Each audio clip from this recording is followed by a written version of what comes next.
تفسیر ضیاء القرآن جلد 4 24واں پارہ۔ بسم اللہ الرحمن الرحیم۔ سورہ حامیم سجدہ آیت نمبر 19۔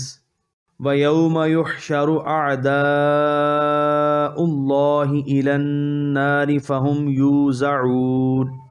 ترجمہ: اور ذرا خیال کرو اس دن کا جب جمع کیے جائیں گے اللہ کے دشمن آتش جہنم کی طرف، پھر وہ گروہوں میں بانٹ دیے جائیں گے۔ سورہ حامیم سجدہ آیت نمبر 19 کی تفسیر۔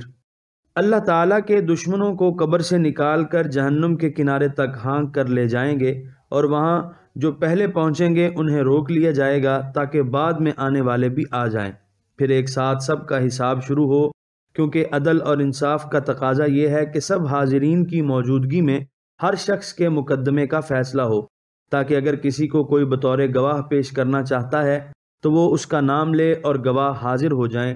نیز نیک بندوں کے اعمال حسنہ سے بعد میں آنے والی نسلوں کو جو فائدہ اور فیض پہنچا اس کا بھی اندازہ لگایا جا سکے، اور بدکاروں کی بدعمالیوں کے باعث معاشرے کو جن تباہیوں کا سامنا کرنا پڑا انہیں سزا دیتے وقت ان کا بھی لحاظ رکھا جا سکے۔ نفس کا اپنی خواہش سے رک جانا، اس کو عربی میں الوضع کہتے ہیں، جب لشکر کے ہر اول دستے کو پیش قدمی سے روک دیا جائے تاکہ لشکر کا آخری حصہ بھی جمع ہو جائے۔ نیز وزع کا معنی تقسیم کر دینا، الگ الگ گروہوں میں بانٹ دینا بھی ہے۔ ترجمہ اسی کے مطابق کیا گیا ہے۔ سورہ حامیم سجدہ آیت نمبر 20۔ حتی اذا ما جاؤوها شہد علیہم سمعہم وابصارہم وجلودہم بما کانوا یعملون۔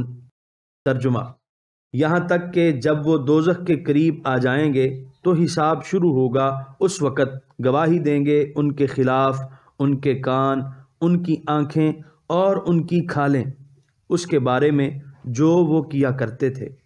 سورہ حامیم سجدہ آیت نمبر 20 کی تفسیر۔ گویا ہر چیز ٹیپ ریکارڈر کا کام دے رہی ہے، اور ہمارے اعمال و افعال کا ناقابل تردید ریکارڈ تیار کیا جا رہا ہے۔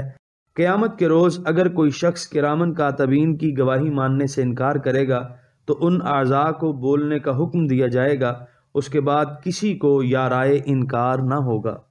سورہ حامیم سجدہ آیت نمبر 21۔ وَقَالُوا لِجُلُودِهِمْ لِمَ شَهِدتُّمْ عَلَيْنَا قَالُوا أَنطَقَنَا اللَّهُ الَّذِي أَنطَقَ كُلَّ شَيْءٍ وَهُوَ خَلَقَكُمْ أَوَّلَ مَرَّةٍ وَإِلَيْهِ تُرْجَعُونَ۔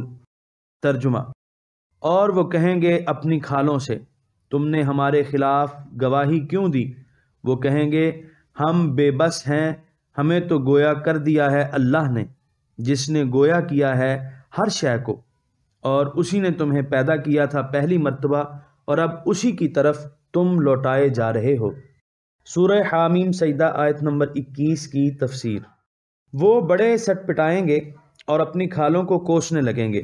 وہ جواب دیں گی ہمارا کیا قصور ہے، ہمیں ناحق مطعون کر رہے ہو، ہمیں تو اللہ تعالیٰ نے حکم دیا بولو تو ہم بولنے لگے، ہماری کیا مجال کہ حکم عدولی کر سکیں، اور صرف ہم ہی نہیں ہر چیز بول رہی اور گواہی دے رہی ہے۔ سورہ حامیم سجدہ آیت نمبر 22۔ وَمَا كُنْتُمْ تَسْتَتِرُونَ أَن يَشْهَدَ عَلَيْكُمْ سَمْعُكُمْ وَلَا أَبْصَارُكُمْ وَلَا جُلُودُكُمْ وَلَكِنْ ظَنَنْتُمْ أَنَّ اللَّهَ لَا يَعْلَمُ كَثِيرًا مِّمَّا تَعْمَلُونَ۔ ترجمہ: اور تم نہیں چھپا سکتے تھے اپنے آپ کو اس امر سے کہ گواہی نہ دیں تمہارے خلاف تمہارے کان، اور نہ تمہاری آنکھیں، اور نہ تمہاری کھالیں، بلکہ تم تو یہ گمان کرتے تھے کہ اللہ تعالیٰ جانتا ہی نہیں تمہارے اکثر اعمال کو جو تم کرتے ہو۔ سورہ حامیم سجدہ آیت نمبر 22 کی تفسیر۔ تم دوسرے لوگوں سے تو گناہ کرتے وقت پردہ بھی کر سکتے تھے، ان کی نظروں سے چھپ بھی سکتے تھے، لیکن اپنے آپ سے، اپنے اعضاء سے تمہارے لیے پردہ کرنا کیسے ممکن تھا؟ بلکہ تمہارا تو یہ خیال تھا کہ تمہارے بعض اعمال کی خبر تو اللہ تعالیٰ کو بھی نہیں ہوتی، اسی لیے تم نے فسق و فجور کا بازار گرم کر رکھا اور تمہارا یہی خیال تمہیں لے ڈوبا۔ سورہ حامیم سجدہ آیت نمبر 23۔ وَذَلِكُمْ ظَنُّكُمُ الَّذِي ظَنَنْتُمْ بِرَبِّكُمْ أَرْدَاكُمْ فَأَصْبَحْتُمْ مِنَ الْخَاسِرِينَ۔ ترجمہ: اور تمہارے اسی گمان نے جو تم اپنے رب کے بارے میں کیا کرتے تھے تمہیں ہلاک کر دیا، پس تم ہو گئے نقصان اٹھانے والوں سے۔ سورہ حامیم سجدہ آیت نمبر 24۔ فَإِن يَصْبِرُوا فَالنَّارُ مَثْوًى لَّهُمْ وَإِن يَسْتَعْتِبُوا فَمَا هُمْ مِنَ الْمُعْتَبِينَ۔ ترجمہ: پس وہ صبر کریں یا نہ کریں، آگ ہی ان کا ٹھکانہ ہے، اور اگر وہ اس وقت رضائے الہی چاہیں گے تو وہ ان میں سے نہیں ہوں گے جن پر اللہ راضی ہوا۔ سورہ حامیم سجدہ آیت نمبر 24 کی تفسیر۔ اس کے دو مفہوم بیان کیے گئے ہیں۔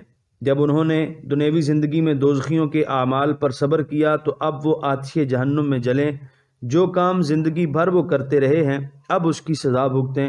اور دوسرا مفہوم یہاں او یجزعوا کا لفظ مقدر ہے، اصل عبارت یوں ہے فَإِن يَصْبِرُوا أَوْ يَجْزَعُوا۔ اس صورت میں مطلب یہ ہوگا کہ چاہے وہ صبر کریں یا جزا فضا کریں، اب آگ سے نجات پانے کا کوئی راستہ انہیں نہیں ملے گا۔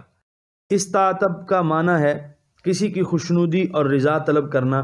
عرب کہتے ہیں استعتبتہ فاعتبنی، یعنی میں نے اس سے گزارش کی کہ وہ راضی ہو جائے تو وہ راضی ہو گیا۔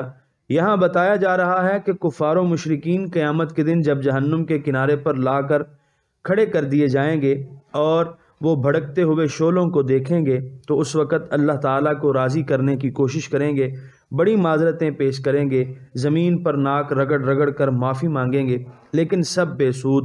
وما ہم من المعتبین، یعنی یہ ان لوگوں میں سے نہیں ہوں گے جن سے اللہ تعالیٰ راضی ہوگا۔ سورہ حامیم سجدہ آیت نمبر 25۔ وَقَيَّضْنَا لَهُمْ قُرَنَاءَ فَزَيَّنُوا لَهُم مَّا بَيْنَ أَيْدِيهِمْ وَمَا خَلْفَهُمْ وَحَقَّ عَلَيْهِمُ الْقَوْلُ فِي أُمَمٍ قَدْ خَلَتْ مِن قَبْلِهِم مِّنَ الْجِنِّ وَالْإِنسِ إِنَّهُمْ كَانُوا خَاسِرِينَ۔ ترجمہ: اور ہم نے مقرر کر دیے ان کے لیے کچھ ساتھی، پس انہوں نے آراستہ کر دکھایا انہیں اگلے اور پچھلے گناہوں کو، اور ثابت ہو گیا ان پر فرمانے عذاب ان قوموں کی طرح جو ان سے پہلے گزر چکی تھیں، جنوں اور انسانوں سے وہ سب اگلے پچھلے نقصان اٹھانے والے تھے۔ سورہ حامیم سجدہ آیت نمبر 25 کی تفسیر۔ ان لوگوں کو شاید کبھی یہ خیال تو آتا ہو کہ وہ راہ راست سے بھٹک گئے ہیں، انہیں اپنے برے اعمال پر شاید شرمندگی اور ندامت بھی محسوس ہوتی ہو، لیکن ان کے مصاحب جن کا کام ہی خوشامد کرنا اور ناخوب کو خوب ظاہر کرنا ہوتا ہے، وہ ان کو بداعمالیوں سے باز نہیں آنے دیتے، ان کے برے کاموں کو بھی ایسے دلکش پیرائے میں پیش کرتے ہیں کہ ان پر نیکیوں کا گمان ہونے لگتا ہے۔ ظالم اور جابر حکمران اپنے سیاسی مخالفین کا قتل عام کرتے رہتے ہیں، لیکن ان کے مصاحب انہیں باور کراتے رہتے ہیں کہ سرکار عالی جو اقدام آپ نے کیا ہے اسی میں ملک اور ملت کی بقا کا راز مضمر ہے۔ یہ تعزیری قوانین جو آپ بنا رہے ہیں ناگزیر ہیں، جب تک یہ قانون نافذ نہ ہوگا حکومت چل ہی نہیں سکتی، اور جب ان ظالمانہ اور جابرانہ قوانین کے خلاف ملک کے گوشے گوشے سے صدائے احتجاج بلند ہوتی ہے تو احتجاج کرنے والوں پر دشمن کے ایجنٹ ہونے کا الزام لگا دیا جاتا ہے۔ نتیجہ یہ ہوتا ہے کہ خوشامدی ٹولہ اپنے ممدوح کا بیڑا غرق کر دیتا ہے۔ ہر شخص کو اس قسم کے خوشامدیوں اور بدکماش دوستوں سے اپنے آپ کو دور رکھنا چاہیے۔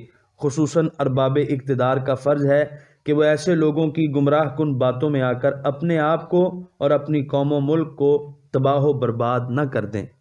یہاں پر 24ویں پارے کا 17واں رکوع مکمل ہوا۔